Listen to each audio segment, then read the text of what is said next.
Speak, prosodie rate égale 90%. Vous imaginez être un roi et subir la pire punition. Buvez de l'or fondu. Découvrez l'histoire terrifiante de Valerio Maximo et sa condamnation cruelle dans l'Empire romain. Abonnez-vous et activez la cloche pour ne rien manquer. Imaginez un instant l'opulence de l'Empire romain, sa puissance excessive. Maintenant. Pensez à un roi, un monarque puissant, dont la vie prend une tournure inattendue vers la tragédie. Son nom, Valerio Maximo. Un personnage enveloppé dans un mystère qui a duré au cours des siècles. Qu'est-ce que Valerio Maximo a fait pour mériter une punition aussi brutale, si inhabituelle? Alors, Golden. L'histoire raconte qu'il a été forcé de boire de l'or fondu, un beau métal qui est devenu son bourreau. Une fin macabre et cruelle qui nous laisse nous demander. Était-ce une punition pour la trahison? Une démonstration du pouvoir par vos ennemis? Ou peut-être quelque chose de beaucoup plus sombre et plus complexe? Le mystère entoure la vie de Valerio Maximo. Il n'y a pas de dossier clair sur son règne, ses actions, ni les raisons qui ont conduit à sa condamnation. Les sources historiques sont fragmentaires, contradictoires, laissant un vide qui alimente les spéculations et les interprétations les plus diverses. Qu'est-ce qui s'est vraiment passé? Mais qui était Valerio Maximo? Il n'était pas un empereur, ni un général victorieux, mais un chroniqueur, un observateur méticuleux de la vie dans l'Empire romain. Il, à partir de sa position privilégiée, a compilé des histoires, des anecdotes, et surtout, des tragédies des puissants. Ses écrits nous offrent une fenêtre unique sur la vie des empereurs, révélant leurs faiblesses, leurs excès et leur terrible finale. Imaginez la quantité de secrets qu'il connaissait, les potins palatiaux qu'il a Entendus. Valerio Maximo n'était pas un simple spectateur. Il a décrit la vie des empereurs avec un détail effrayant, peignant une image vivante de ses règnes, de ses réalisations, mais aussi de ses chutes bruyantes. Ces histoires, bien que parfois avec un biais moralisateur, nous permettent de comprendre les complexités du pouvoir à Rome, la lutte pour le trône, les intrigues palatiales et la fragilité de la gloire impériale. Vous pouviez sentir un témoin direct de l'histoire à travers ses paroles. Grâce à lui, nous connaissons les histoires d'empereurs cruels, d'empereurs sages, d'empereurs fous. Valerio Maximo ne se limite pas à la narration des faits, analyse les conséquences des actions, les mauvaises décisions qui ont apporté à la ruine de certains des hommes les plus puissants du monde. Son travail est une leçon d'histoire, mais aussi un avertissement concernant la puissance, l'ambition et le poids de la couronne. Pensez à la responsabilité qui implique autant de pouvoir. Que feriez-vous à votre place? Imaginez l'Empire romain à son apogée. Une puissance colossale qui s'étendait à travers de vastes territoires, des brumes britanniques au sable du désert égyptien. Un empire construit sur la conquête, l'ingénierie et l'administration complexe. Mais aussi un empire tourmenté par des contradictions internes. Et la richesse débordante de Rome contrastait avec l'extrême pauvreté de beaucoup de ses citoyens. Vous pouvez voir l'opulence des palais impériaux et la misère des maisons à la périphérie. Cette même richesse, cependant, a nourri la corruption et le déclin. L'ambition excessive des puissants, les luttes pour le pouvoir parmi les familles patriciens et le mécontentement croissant des classes inférieures sapaient lentement les fondements de l'empire. La splendeur extérieure a caché une profonde fragilité interne. Une société marquée par des inégalités sociales et de la violence. L'opulence était un masque qui a caché la pourriture que carcomit à Rome de l'intérieur. Les guerres constantes, l'expansion incontrôlée et la surexploitation des ressources ont contribué à une crise économique qui a été aggravée au fil du temps. L'armée, qui avait initialement été l'épine dorsale de l'Empire, est devenue une puissante force politique, avec ses propres intérêts et ambitions. Les légions se sont parfois rebellées contre le pouvoir impérial, plongeant Rome dans des guerres civiles dévastatrices. Vous pouvez voir de vos propres yeux le poids du déclin reflété dans les expressions des soldats. Mais alors que la grande majorité a eu du mal à survivre, une élite a connu un luxe inimaginable. Imaginez des villas somptueuses avec des mosaïques brillantes, des piscines en marbre et des fontaines poussées d'eau douce. Pensez à des banquets sans fin avec des spécialités exotiques, des vins des meilleures cultures et des plats en argent ou même en or. C'était le monde des patriciens romains. Une vie d'excès qui contraste brutalement avec la réalité des plebs. Prosodie, Speak. Speak, prosodie rate égale 90%. Les maisons des riches romains étaient des œuvres d'art authentiques. Ces murs étaient ornés de peintures, de sculptures et de tapisseries importées de lieux lointains. Ils avaient des jardins luxuriants, où des fleurs exotiques ont concouru en beauté avec les sources ornées. Tout cela était entouré de serviteurs qui ont assisté à leurs caprices, prenant soin de chaque détail de leur vie. Le divertissement était un autre pilier fondamental dans la vie des privilégiés. Assister à des jeux au Colisée, aux courses de voitures ou aux spectacles théâtraux était une activité habituelle. Les vacances et les banquets étaient des événements somptueux, avec de la musique, de la danse et une abondance de nourriture et de boissons qui ont laissé toute personne sans voix. Votre vie, si vous étiez l'un d'eux, serait un défilé constant de luxe et de plaisir. Mais cette opulence contrastait brutalement avec le pouvoir absolu et la cruauté impitoyable des empereurs. En tant que spectateur, vous demanderez-vous, jusqu'où cette puissance est-elle arrivée? Imaginez un système où la vie et la mort de milliers dépendaient du caprice d'un seul homme. Un homme qui pourrait ordonner des exécutions sans procès, confisquer les propriétés à volonté et décider du sort d'un empire avec un simple geste. Valerio Maximo, l'empereur que nous vous présentons aujourd'hui, a été un exemple clair de cette réalité. Sa parole était la loi. Sa volonté, la seule qui comptait. Elle n'y avait aucune limite à leur pouvoir. Pas même la morale. Elle était le maître et le seigneur, et l'Empire, son jouet. Pensez à l'arbitraire de leurs décisions, dans le manque de justice, dans la terreur qui a semé chez ces sujets. Toute dissidence, tout murmure contre, pourrait être puni de mort ou de torture aussi cruelle que celle que je vous dirai dans cette vidéo. Son pouvoir était total et l'a utilisé sans contemplation. Imaginez Valerio Maximo, un empereur romain enveloppé dans une légende sombre. On dit que son règne était une période de terreur absolue, où la cruauté était la monnaie actuelle. Exagération simple des historiens ou reflet d'une réalité brutale. Des sources anciennes parlent d'exécutions de masse, de confiscation de biens et d'un climat de peur constant qui a paralysé la population. Combien y a-t-il dans ces histoires? L'histoire de Valerio Maximo, souvent enveloppée de mystère, présente un panorama complexe. Certains universitaires pensent que les sources ont été exagérées, influencées par le contexte politique de l'époque. D'autres, cependant, défendent la véracité des atrocités racontées, sur la base de preuves circonstancielles et de l'enregistrement d'événements similaires dans d'autres règnes. Et la vérité, comme d'habitude, semble être à un point intermédiaire.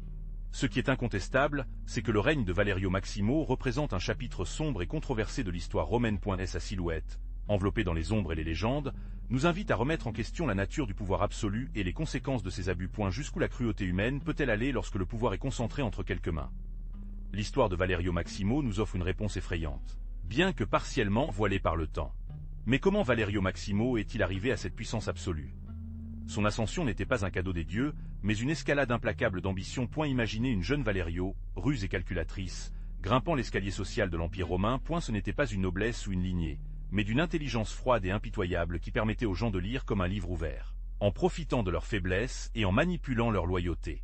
Vous imaginez les intrigues palatiales, les alliances stratégiques forgées dans l'ombre, les ennemis silencieux éliminés de la route. Chaque étape, chaque trahison, était une étape de plus dans sa montée en puissance. Valerio était professeur du jeu politique, un joueur patient qui a tissé ses réseaux avec une précision chirurgicale, attendant le bon moment pour donner le coup final. Il ne s'est arrêté à rien pour atteindre ses objectifs. La loyauté était un concept flexible pour lui, un outil qui pourrait être utilisé et jeté à volonté. Ses ennemis ont appris à craindre leur nom, à ressentir le poids de leur ambition implacable. Le sang, la trahison et la manipulation étaient les fondations sur lesquelles il a construit son empire terroriste. Après son ascension, Valerio Maximo est devenu la personnification de la terreur. Son règne était une succession d'actes cruels, taxe avec la froideur d'une calculatrice impitoyable. Et elle n'était plus le grimpeur rusé, mais le despote qui se réjouissait de la souffrance des autres. L'oppression a signé Rome comme une ombre sombre et menaçante, étouffant tout aperçu de la dissidence. Prosodie, speak. Speak, prosodie rate égale, 90%, les impôts ont tiré, ruinant également les marchands et les paysans. Les exécutions publiques sont devenues courantes. Un spectacle macabre pour nourrir la peur dans la population. Et la justice était un concept non existant sous son mandat. L'arbitraire et la cruauté étaient la loi. Tout murmure contre son gouvernement est devenu une condamnation à mort. La richesse de l'Empire s'est concentrée sur les mains de Valerio Maximo et de ses proches. Les citoyens communs ont souffert de la famine alors qu'il donnait le luxe de banquets opulents. Le luxe excessif de l'empereur contrastait brutalement avec la misère de son peuple, une ironie cruelle qui reflétait la nature impitoyable de son règne. Et la terreur s'était installée au cœur de Rome. Au début, tout semblait aller comme de la soie. Valerio Maximo, malgré sa nature impitoyable, a montré une capacité surprenante à gouverner. Et elle a imposé un ordre fort, étouffant tout soupçon de rébellion avec l'efficacité effrayante. Les coffres de l'Empire étaient remplis. Grâce à leurs mesures économiques, bien que souvent cruelles et draconiennes. Le commerce a prospéré, du moins en apparence, à l'ombre de sa puissance. Les travaux publics se multiplient. De nouveaux aqueducs, des temples majestueux et des routes qui ont lié les limites de l'Empire. Les gens, au début, se sentaient en sécurité sous leur gouvernement. Bien que la sécurité ait été tachée de peur. Elle a peur de sa colère, à sa justice implacable, a maintenu la population dans un calme apparent, une paix construite sur la répression. Les premières années de son règne ont été une époque de prospérité superficielle. Le pain et les jeux, la formule classique pour garder les gens heureux, ont parfaitement fonctionné. Les légions étaient bien équipées et disciplinées, prêtes à réprimer tout murmure de dissidence. Mais sous la surface de cette prospérité apparente, la graine de la tyrannie avait déjà jeté des racines, attendant le bon moment pour fleurir dans toute sa cruauté. Mais le calme n'était que le prélude à une tempête. Au cœur du palais, où l'intrigue s'est déplacée comme un serpent dans l'herbe, un complot a commencé à tisser dans l'obscurité. Noble ambitieux, fatigué du fort contrôle de Valerio Maximo, chuchota dans les couloirs, complotant leur chute. En tant que spectateur, vous assistez à la façon dont la loyauté est devenue la trahison et les amitiés, les alliances cachées et dangereuses. Le murmure du complot a atteint les oreilles de l'empereur. Valerio Maximo, habitué à l'obéissance aveugle, s'est senti menacé. Et la trahison, ce serpent toxique, a glissé dans les rangs de ses directeurs les plus proches. Il a été dit que certains de leurs propres proches étaient impliqués, nourrissant le feu de la rébellion avec des promesses de pouvoir et de richesse. Et la confiance, une fois sa plus grande force, est devenue sa plus grande faiblesse. Le réseau secret s'est étendu comme une toile, enroulant le palais dans une atmosphère de peur et de méfiance. Chaque murmure, chaque look furtif, est devenu une menace potentielle. Valerio Maximo, dans sa paranoïa, a commencé à voir des ennemis partout, même parmi ceux qui avaient juré la loyauté. Et la paranoïa l'a saisi, assombrissant son jugement et exacerbant sa nature déjà impitoyable. Vous observez l'implosion lente et silencieuse de l'Empire de l'intérieur. Alors, imaginez, Valerio Maximo, le roi, entouré de serpents. Pas des serpents littéraux, bien sûr, mais nobles ambitieux, disposés à tout pour le pouvoir. Chuchote dans les couloirs du palais, regards furtifs, alliances secrètes qui ont été tissées dans l'obscurité. Chacun d'eux cherchait son propre avantage, disposé à trahir son ami hier par une poignée d'or ou une position plus élevée au tribunal. Parmi eux, un sénateur particulièrement cruel et impitoyable, Lucius Cornelius. Un homme avec un sourire froid et des yeux qui cachaient une ambition sans limite. Son influence s'est étendue en tant que réseau, attrapant d'autres nobles dans le web de leurs intrigues. Lucius a vu dans la faiblesse perçue de Valerio Maximo une occasion unique de grimper au pouvoir, même si cela signifiait détruire tout le royaume. Mais Lucius n'a pas agi seul. Elle avait des alliés puissants, d'autres nobles comme ambitieux et assoiffés pour le pouvoir. Ensemble, ils ont réchauffé un plan pour déstabiliser le royaume et finalement renverser Valerio Maximo. Et sa stratégie était subtile, patiente, comme le serpent qui traque sa proie avant d'attaquer. Tisser un réseau de mensonges et de fausses accusations, a cherché à semer le chaos et à se méfier du roi. Prosodie. Speak. Speak. Prosodie rate égale 90%. Mais les chuchotements ont crié. Vos décisions, Valerio, ont commencé à affecter les gens ordinaires. Les taxes augmentaient, le blé était rare et la promesse de prospérité que vous aviez faite a disparu comme de la fumée dans le vent. Le peuple, anciennement admirateur, a commencé à murmurer dans les rues, leur visage reflétant la déception et la faim. Les travaux publics, qui étaient auparavant un symbole de votre grandeur, étaient maintenant considérés comme un gaspillage de ressources. Le Coliséum, qui résonnait autrefois avec vos acclamations pour vous, était maintenant rempli d'un silence hostile ou de murmures de mécontentement. Votre image, précédemment enregistrée dans les pièces et les monuments, a commencé à être effacée du cœur du peuple. Les manifestations, initialement isolées, se propagent comme une tache d'huile. Les marchands, affectés par les nouvelles lois, ont cessé de vous soutenir. Les sénateurs, qui vous ont auparavant flatté, vous ont maintenant regardé suspect, attendant que votre chute prenne votre place. Et vous, Valerio, vous étiez seul, entouré d'une foule qui ne vous a plus reconnu comme son roi. Il vous accuse de trahison, Valerio. Le Sénat, une fois votre allié, vous pointe maintenant avec votre doigt. Les mêmes qui vous applaudissent exigent maintenant votre tête. Vous êtes accusé de vous enrichir aux dépens du peuple, de détournement et d'oppression. Mais vous connaissez la vérité. Vous êtes un bouc émissaire, un morceau clé pour un jeu beaucoup plus grand que vous. Le procès est une farce. Faux témoins, tests manipulés, vagues accusations basées sur des rumeurs et des ragots. Les sénateurs, achetés ou intimidés, se lient contre vous. Il n'y a pas de justice, seulement une conspiration orchestrée pour vous faire taire, pour mettre fin à toute menace pour son pouvoir. Vos avocats, bien que brillants, sont impuissants avant la marée des mensonges. Ils essaient de vous défendre, mais leurs paroles sont perdues dans la clameur de la foule enragée, manipulée par ceux qui vous condamnent. Et la vérité, bien que claire pour vous, ne semble pas pertinente dans ce cirque romain. Le verdict tombe comme une dalle. Coupable. Et la phrase, prononcée avec une froideur qui vous verrouille le sang, vous condamne à une punition sans précédent. Ce ne sera pas l'épée, ni le poison, pas même l'exil.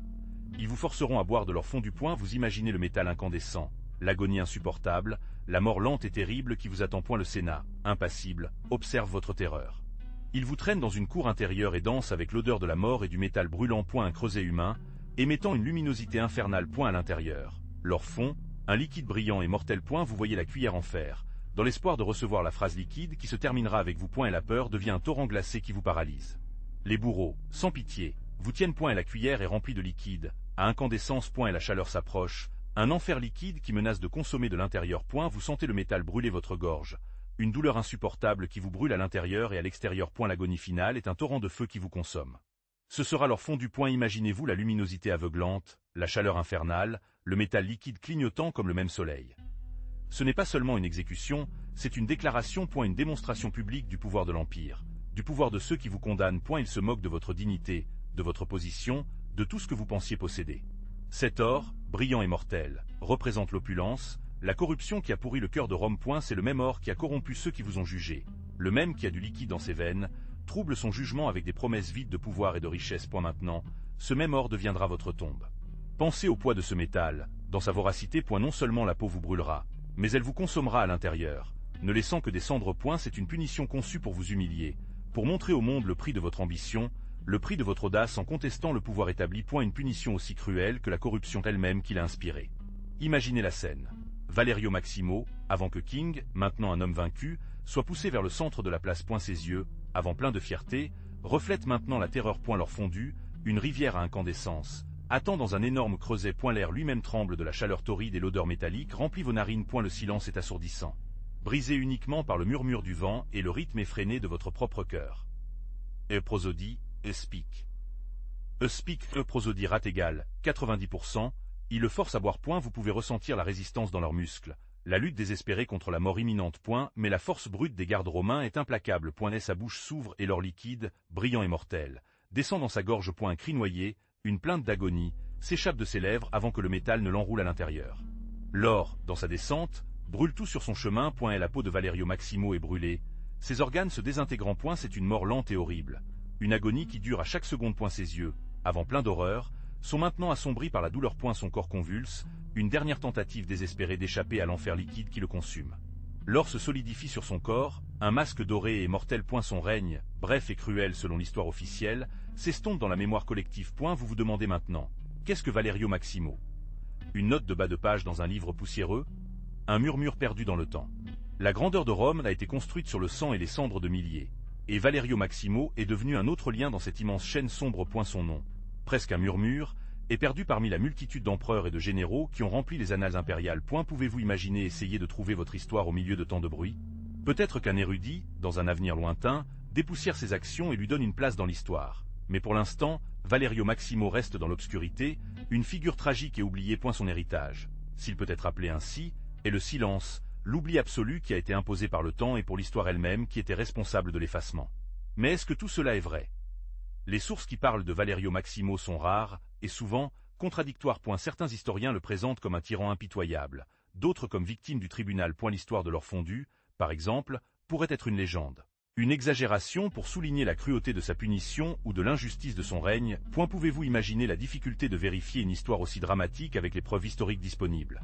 Le manque de disques détaillés sur votre vie nous laisse plus de questions que de réponses. L'histoire de l'or fondu est peut-être une métaphore, une façon de représenter la corruption et le déclin de son règne. Ou peut-être que c'est une légende créée pour servir d'avertissement contre la tyrannie. Pensez Y. Combien d'histoires ont été déformées ou exagérées à travers l'histoire pour transmettre un message particulier?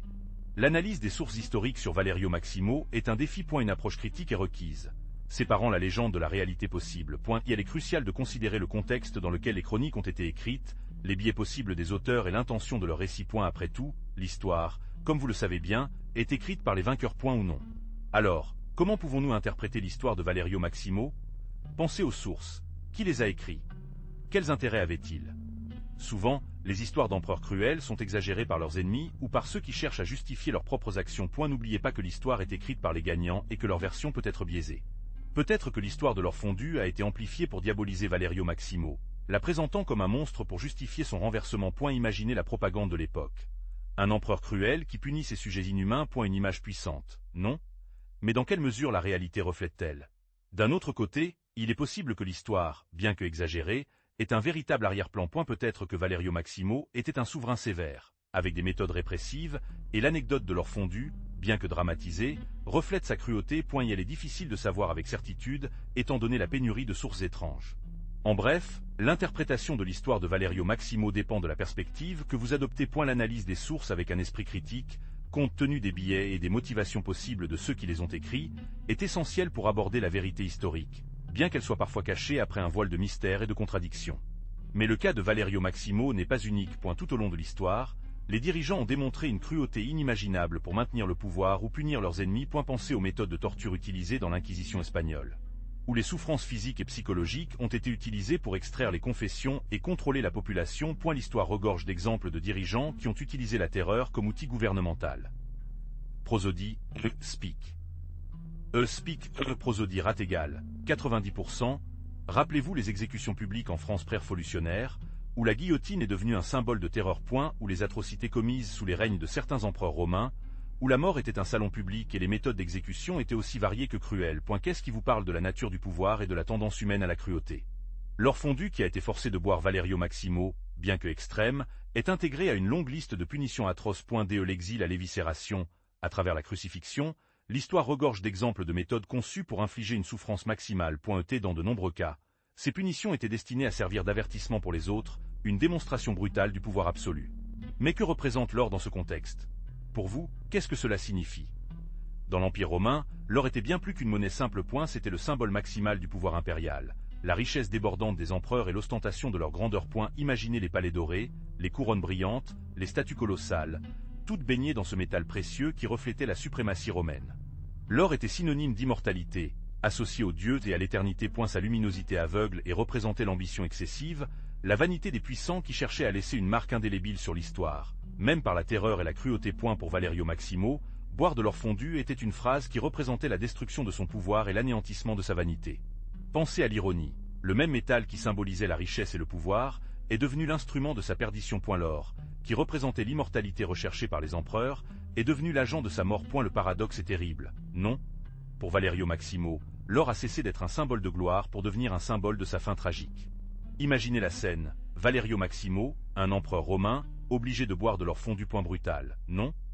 Mais pensez au message que cela envoie. Ce n'est pas seulement une punition cruelle, mais un avertissement public, une leçon pour tous les dirigeants de l'Empire. L'or, symbole du pouvoir et de la richesse, devient sa propre condamnation, le reflet de sa cupidité ou de son abus de pouvoir.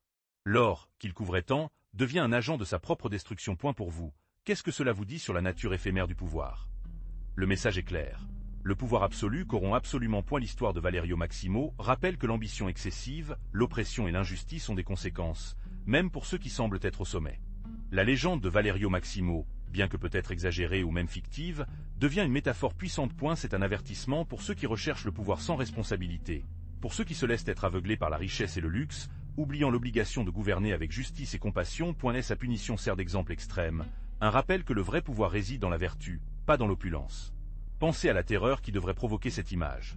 Un empereur, un symbole de pouvoir absolu, réduit à une agonie aussi effrayante. L'exécution de Valerio Maximo n'était pas seulement un acte de violence, mais une démonstration publique du pouvoir, une leçon gravée en feu à la mémoire de tout l'Empire. Sa souffrance, transmise par des rumeurs et des histoires, est devenue un avertissement pour tout autre qui a osé défier l'ordre établi. La cruauté de la punition s'est étendue comme une poudre à canon. L'image de l'or liquide brûlant la gorge de l'empereur a été enregistrée dans la psyché collective, créant un climat de peur profonde et une soumission presque instinctive. Toute pensée de rébellion, tout murmure de dissidence, noyé à la mémoire de cette scène terrifiante. L'Empire romain, avec son réseau de puissance complexe, dépendait du contrôle, et la punition de Valerio Maximo a renforcé ce contrôle de manière brutalement efficace. La leçon était claire. La désobéissance avait un prix terrible, un prix que personne ne voulait payer. Et la peur est devenue la colle liée à l'Empire, gardant tout le monde à sa place, soumis et obéissant. Imaginez la scène, vous-même, au milieu de Rome. Et la nouvelle de la mort de Valerio Maximo s'étend comme une poudre à canon. Que ressentez-vous? Horreur? Étonnement? Peut-être, un étrange mélange des deux. Certains ont sûrement ressenti un soulagement. Valerio Maximo était un homme cruel et impitoyable, et son règne avait été marqué par l'oppression. Prosodie, speak. Speak, prosodie, rate égale, 90%. Mais pour d'autres, la peur devait être la sensation prédominante. L'empereur, le symbole de la stabilité, était mort d'une manière si brutale. Qu'est-ce que cela signifiait pour l'avenir? Qui viendrait plus tard? L'incertitude était une arme beaucoup plus puissante que n'importe quelle épée. Et pourtant, malgré la terreur et l'incertitude, la plupart d'entre eux restent silencieux. Dans l'Empire romain, la dissidence était dangereuse. Une révolte ouverte contre le nouvel empereur pourrait signifier la mort, l'esclavage ou l'exil. La survie dépendait souvent de la discrétion et de la soumission. Ainsi, bien que la mort de Valerio Maximo ait été un événement terrible, son impact sur la vie quotidienne des gens ordinaires était probablement plus une question de peur et de démission silencieuse qu'ouvrable. La vie a continué, mais avec une ombre sombre sur elle. La mort de Valerio Maximo n'était pas seulement un événement isolé. Il a marqué le début d'une profonde crise. Pensez à l'aspirateur de puissance, l'instabilité qui a saisi Rome. Les intrigues palatiales se sont intensifiées, la loyauté a éclaté et le Sénat s'est affaibli pendant des années de décisions douteuses. Plongé dans le chaos. L'administration de l'Empire, déjà complexe, est devenue pratiquement ingouvernable.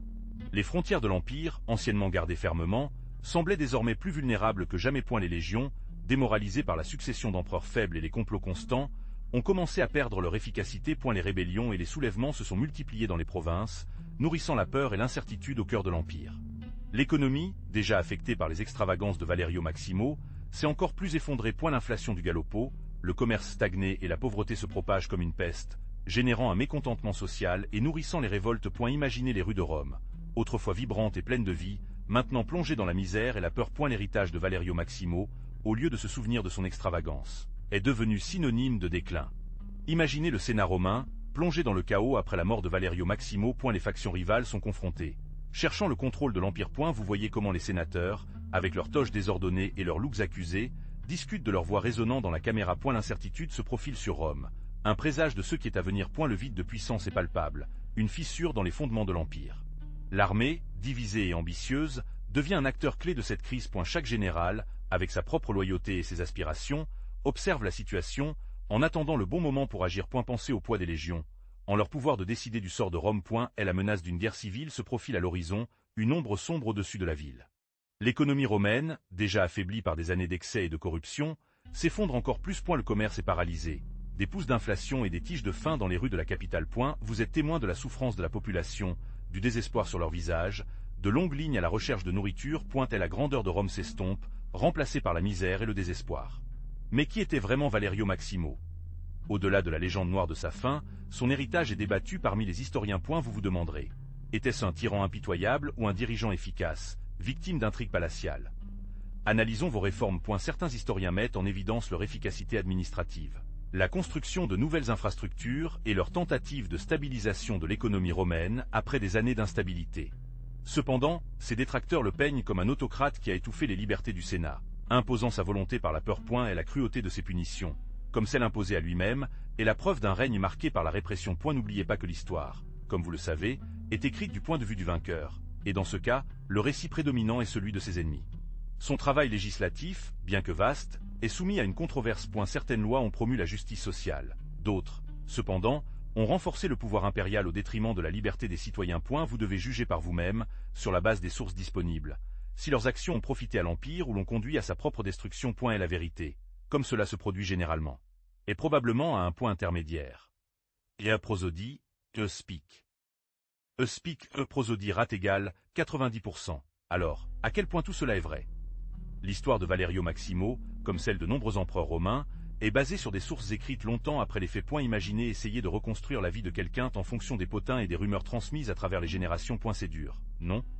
Les sources que nous avons, bien qu'intéressantes, sont teintes pour les préjugés de leurs auteurs. Chaque écrivain avait ses propres raisons, ses propres programmes.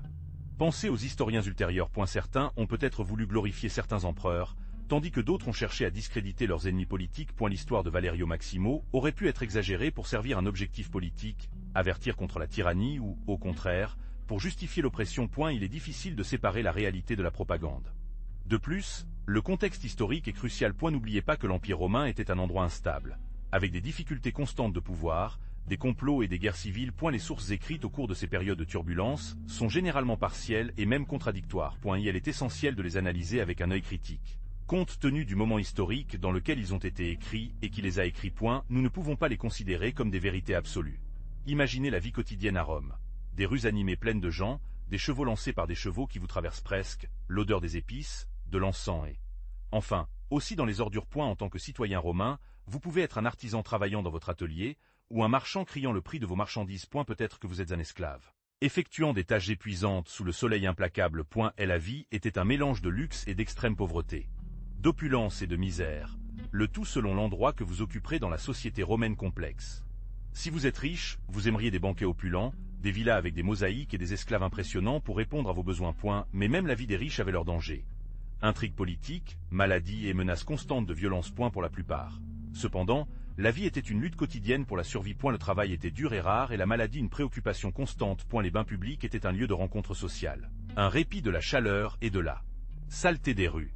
Pensez aux enfants qui jouent dans des rues poussiéreuses, dans les familles bondées dans de petits appartements, chez les femmes tissant ou effectuant d'autres tâches domestiques. La religion a joué un rôle important dans la vie quotidienne, avec des temples dédiés à de nombreux dieux et déesses, et des festivités religieuses tenues tout au long de l'année. La vie à Rome était un creuset de culture, avec des gens de tout l'Empire vivant dans une société complexe et souvent violente.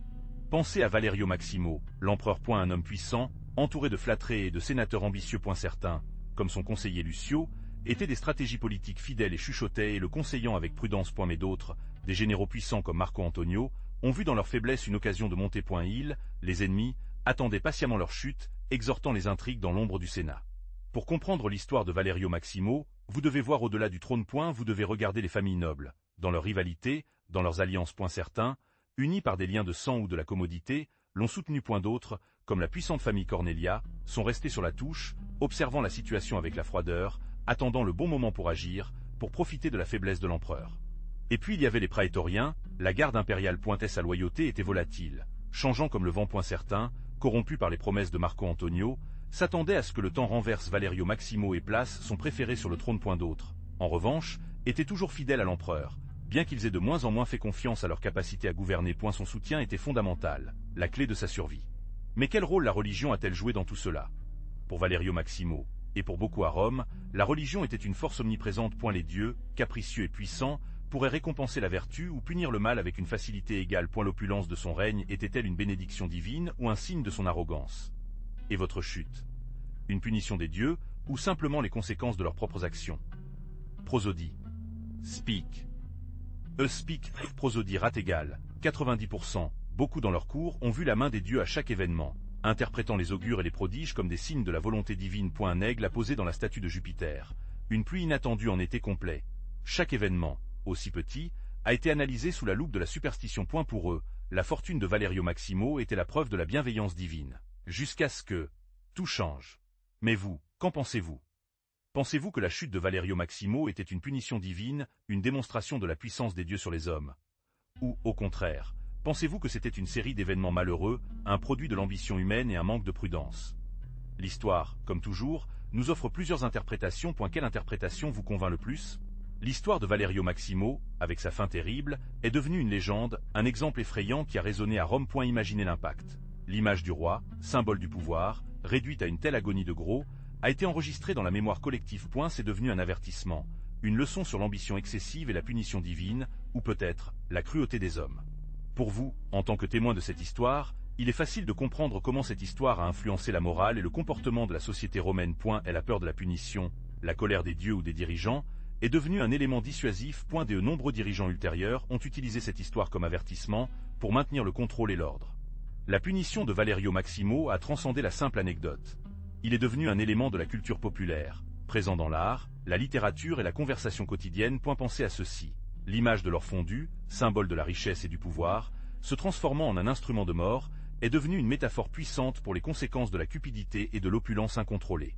Pensez au pouvoir absolu, ce qui peut décider de la vie ou de la mort de quiconque. Valerio Maximo, avec sa cruauté, nous montre le visage le plus sombre de ce pouvoir illimité. Justice. À peine. Et sa punition, bien que brutale, était proportionnelle au crime qu'il a commis. Ou était-ce simplement une démonstration de la force, un acte de vengeance plutôt qu'une justice impartiale? L'histoire de Valerio Maximo nous oblige à remettre en question la nature de la justice. A-t-il vraiment une justice objective, ou est-elle toujours teinte par le pouvoir humain et les passions? Le pouvoir, en soi, peut-il corrompre la recherche de la justice, ce qui en fait un instrument de contrôle et d'oppression? Que se passe-t-il lorsque celui qui enseigne la justice est aussi celui qui profite d'elle? Dans le cas de Valerio Maximo, la frontière entre justice et vengeance est complètement floue. Sa fin tragique rappelle que l'abus de pouvoir, tôt ou tard, trouve son contrepoids, même sous la forme d'une ironie cruelle. Mais que reste de Valerio Maximo aujourd'hui? Son nom, bien que associé à la cruauté, résonne à travers les siècles grâce aux historiens romains. Des auteurs tels que Suetonio ou Tacite, bien que peut-être avec mes propres billets, le mentionnent, perpétuant leur silhouette et agit. Imaginez comment ces plumes, décrivant leurs excès, en ont fait un exemple, bien que négative, de puissance impériale. Son histoire, aussi macabre, est devenue un rappel, un avertissement. Peut-être une étude de cas sur la façon dont le pouvoir absolu peut corrompre et comment le manque de contrôle peut conduire à la barbarie. C'est votre héritage. Une leçon enregistrée dans les annales de l'histoire, transmise de la génération à la génération des historiens. Pensez Y. Valerio Maximo, un nom qui évoque des images d'opulence et de terreur, reste vivante non seulement pour leurs actions, mais en raison de la façon dont ils ont été enregistrés et analysés. Son héritage réside dans la façon dont il a servi d'exemple aux futures études de pouvoir, de tyrannie et de danger d'une ambition excessive. Ce n'est pas un héros, c'est vrai, mais son histoire nous enseigne beaucoup. Pensez à Valerio Maximo. Son pouvoir était absolu, illimité. Et elle pouvait décider de la vie ou de la mort de quiconque ayant un simple geste. Cette toute-puissance, sans contrepoids, sans limites éthiques, l'a corrompu. Et elle est devenue un tyran, aveuglé par sa propre grandeur, incapable de voir les conséquences de ses actions. Qu'est-ce qui vous apprend cela? Ce pouvoir sans contrôle, sans responsabilité, est un chemin dangereux. Une spirale descendante vers la tyrannie. Et prosodie, speak. Speak, prosodie rate égale 90%. L'histoire regorge d'exemples similaires. Kings et empereurs qui, en atteignant le summum du pouvoir, ont oublié leur peuple, de la justice, de la moralité. Ils sont devenus paranoïaques. Méfiant et leur règne est devenu un cauchemar pour leur sujet. N'oubliez pas que le pouvoir corrompt et le pouvoir absolu corrompt absolument. Il s'agit d'une leçon fondamentale que nous devons toujours garder à l'esprit. Ce ne sont pas seulement les empereurs romains. La leçon transcende les époques et les cultures. Dans tout système d'électricité, une concentration excessive d'autorité chez une seule personne ou groupe est un risque. Nous avons besoin de mécanismes de contrôle pour éviter la tyrannie. Et la transparence, la responsabilité, la séparation des pouvoirs sont des outils essentiels pour nous protéger de la corruption inhérente à la puissance absolue. Réfléchir à cela. Imaginez la scène.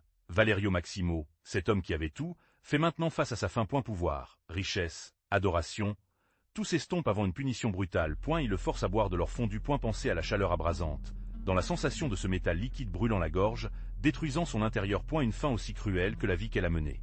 Cet or, symbole de son ambition excessive, devient sa propre perdition. Un beau métal qui, au lieu d'apporter la satisfaction, provoque une mort terriblement douloureuse. Pouvez-vous imaginer l'horreur de sentir que le métal liquide brûle vos organes internes, vous consommez de l'intérieur?